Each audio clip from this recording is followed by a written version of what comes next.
நம்ம கோயம்புத்தூர் மாவட்டத்தில் வந்து இந்த 30ஆம் தேதியிலேருந்து தொடங்கின அந்த கனமழை 30, 31 2 நாள் வந்து நமக்கு ரெட் அலர்ட்டாக இருந்தது. 29, 30 ரெட் அலர்ட்டாக இருந்தது. அதுக்கப்புறம் 2 நாள் ஆரஞ்சு அலர்ட்டாக இருந்தது. இதில் வந்து நம்ம மாவட்டத்தில் பெரிய அளவுக்கு மழைன்னு நம்ம பார்த்தோம்னா வால்பாறை பகுதி, ஆனமலை பகுதி, பொள்ளாச்சி பகுதியில் அதிகமான மழை வந்து பெய்து கொண்டு வருகிறது.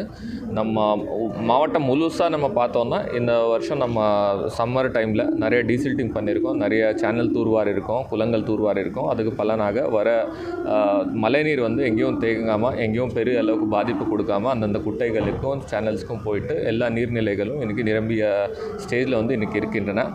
ஆனாலும் ரொம்ப அதிகமாக மழை வரும்போது ஏதாவது ஒரு இடத்துல விபத்து நடக்கிறதான வாய்ப்பு இருக்கிறது. நம்ம பார்த்தோம், வால்பாறையில் வந்து ஒரு சின்ன மண் சரிவு ஏற்படுத்தி ஒரு வீட்டு மேலே விழுந்து அங்கே 2 உயிரிழப்பு வந்து ஏற்பட்டது. தமிழக அரசு சார்பாக வந்து தொடர்ந்து நமக்கு ஸ்டேட் லெவல்லேருந்து வீடியோ கான்ஃபரன்ஸ் மூலமாக பல்வேறு அறிவுரைகள் வந்து கொடுத்துட்ருக்காங்க.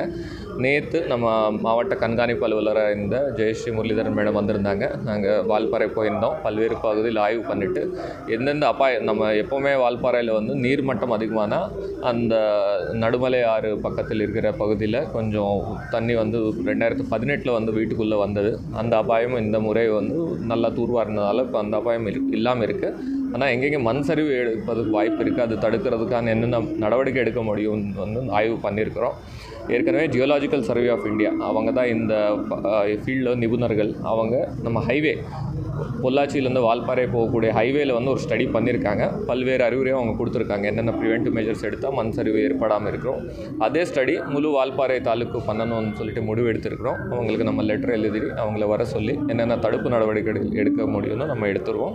இன்னொரு காரணம் நாங்கள் கண்டுபிடிச்சது வந்து ஏதாவது கன்ஸ்ட்ரக்ஷன் ஆக்டிவிட்டி இந்த மலைவாழ் பகுதியில் புது கன்ஸ்ட்ரக்ஷன் பண்ணும்போது ஏற்கனவே செட்டில் ஆன ஃபீல்டு வந்து அன்செட்டில் ஆகிறது வாய்ப்பு இருக்குது. அதனால எந்த கன்ஸ்ட்ரக்ஷனும் புதுசாக வரப்போ சரியாக அந்த லோக்கல் பாடி அந்த முனிசிபாலிட்டியில் சரியாக ஆய்வு பண்ணி அது சேஃபாக இருக்கா, உரிய பர்மிட்டோட தான் அந்த கன்ஸ்ட்ரக்ஷன் எடுக்கணும்னு நம்ம சொல்லியிருக்கிறோம். மீண்டும் நம்ம கோயம்புத்தூர் மாவட்டத்திலேயே ஒரு SDRF குழு, நம்ம மாநில அளவிலான பேரிடர் மீட்பு குழு வந்து இங்கே இருக்கிறது. ஒரு 60 பேர் அதில் இருக்காங்க. அதில் 20 பேர் நம்ம வயநாடு அனுப்பிச்சிருக்கிறோம். மீதி பேர் நம்ம மேட்டுப்பாளையத்துலேயும் வால்பாறையிலும் இருக்காங்க. அது இல்லாமல் ஒரு 30 பேர் கூடிய தேசிய பேரிடர் மீட்பு குழுவும் அனுப்பிச்சிருக்காங்க. அவங்களும் நம்ம வால்பாறையில் வந்து இப்போதுக்கு ஸ்டேஷன் பண்ணியிருக்கிறோம். புது மாவட்ட கண்காணிப்பு அலுவலர் நந்தகுமார் சார் போட்டிருக்காங்க ஸ்டேட்லேருந்து. அவரும் தொடர்ந்து பேசிகிட்டே இருக்கார், என்ன ஸ்டேஜ் இருக்குது. இன்றைக்கி மழைன்னு பார்த்தோன்னா ஒரு 6 சென்டிமீட்டர் மழை மட்டும்தான் வந்துச்சு வால்பாறையில். அது வால்பாறையை பொறுத்த வரைக்கும் பெரிய மழை இல்லை. இந்த டைமில் வந்து ஒரு 10 to 15 சென்டிமீட்டர்ஸ் அங்கே நார்மலாகவே மழை பெய்யும். ஆனாலும் நம்ம ரெடி ஸ்டேஜில் இருக்கிறோம். நேற்று அந்த லோக்கல் ரெப்ரசன்டேட்டிவ்ஸும் வர சொல்லி எந்தெந்த பகுதியில் அபாயம் இருந்தால் உடனடியாக அங்கே பக்கத்தில் இருக்கிற ரிலீஃப் சென்டர் ஐடென்டிஃபை பண்ணியிருக்கோம். அதில் எல்லா ஃபெசிலிட்டிஸ் பண்ணிவிட்டு உடனடியாக மக்களை மீட்பு அங்கே கொண்டு வர சொல்லியிருக்கிறோம். ஒரு சில பகுதியில் மக்கள் வில்லிங் இல்லாமல் இருந்தாங்க. இது உங்களுக்கு எங்கள் கொஞ்சம் தூரம் காலையில் வேலைக்கு போகிறதுக்கு கொஞ்சம் சிரமமாக இருக்குன்னு அவங்களும் கன்வின்ஸ் பண்ணி நாங்கள் ஐடென்டிஃபை பண்ண ரிலீஃப் சென்டருக்கு வர முடியலைன்னா பக்கத்திலே ஒரு கொஞ்சம் சேஃபாக இருக்கிற பகுதிக்கு நீங்கள் போகிறீங்கன்னா அதுக்கும் ஓகே. ஆனால் எங்கெங்கே அபாயகரமான வீடு இருக்கோ அங்கே தங்கக்கூடாதுன்னு அறிவுரை கொடுத்துருக்குறோம். அது தொடர்ந்து என்ஃபோர்ஸ் பண்ண வைக்கிறோம். சுற்றுலா பயணிகளுக்கு என்ன நம்ம இந்த காலத்தில் நம்ம சுற்றுலா பயணிகள்னு பார்த்தோம்னா பெரிய அளவில் இந்த நீர்நிலைகள் நிரம்பி இருக்கும்போது அதை பார்க்குறதுக்கு ரொம்ப அழகாக இருக்கும். அங்கே உள்ளே போகணுன்னு அவங்களுக்கு தோணும், ஃபோட்டோ எடுக்கணும்னு தோணும். அது பண்ண வேண்டாம்னு நம்ம ஏற்கனவே பல முறை ப்ரெஸ் ரிலீஸில் சொல்லியிருக்கோம். அங்கங்கே நம்ம வார்னிங் சைன்ஸ் வைக்க சொல்கிறோம். எல்லாருக்கும் ஒரு வேண்டுகோள் என்னென்னா, நீர்நிலைகள் பக்கம் போகாதீங்கள்.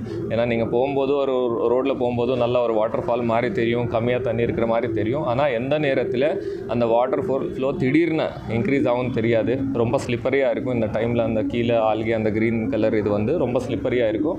அதனால எங்கேயும் ரோடு விட்டு இந்த மாதிரி நல்லா தண்ணி வருது பக்கத்தில் அங்கேயே போகாதீங்க. ஒரு வாட்டர் பாடி இருக்கும், அது எவ்வளோ ஆழமாக இருக்கும்னு நமக்கு தெரியாது. அதுவும் ஸ்லிப்பரியாக இருக்கும். உங்களுக்கு ஸ்விம்மிங் தெரிஞ்சாலும் நிறைய நீங்கள் கான்ஃபிடென்ஸாக இருந்தாலும் இந்த காலத்தில் இந்த அன்சேஃப் வாட்டர் பாடிஸ் கிட்ட போகாதீங்க. தயவு செய்து பாதுகாப்பாக இருங்கன்னு தான் நம்ம அரசு சார்பாக வேண்டுகோள் இருக்கிறோம்.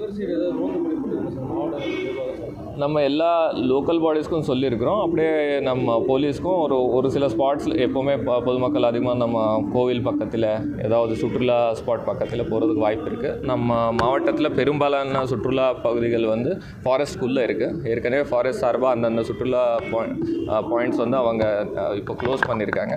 மீண்டும் ரோந்து பணியிலையும் ஈடுபட அறிவுரை கொடுத்துருவோம். கட்டுத்துறை சாவடி அந்த ஆத்துப்பாலம் சைடில் அந்த பொதுமக்கள் வந்து வெள்ளம் போயிட்டு நின்று செல்ஃபி எடுத்தது வீடியோ போடுறது அதுக்கு தான் நம்ம அறிவுரை அறிவுரை கொடுக்குறோம். நிறைய டைமில் வந்து இந்த மாதிரி வீடியோ எடுக்கணும், உள்ளே போகணுன்னு அவங்களுக்கு தோணும்.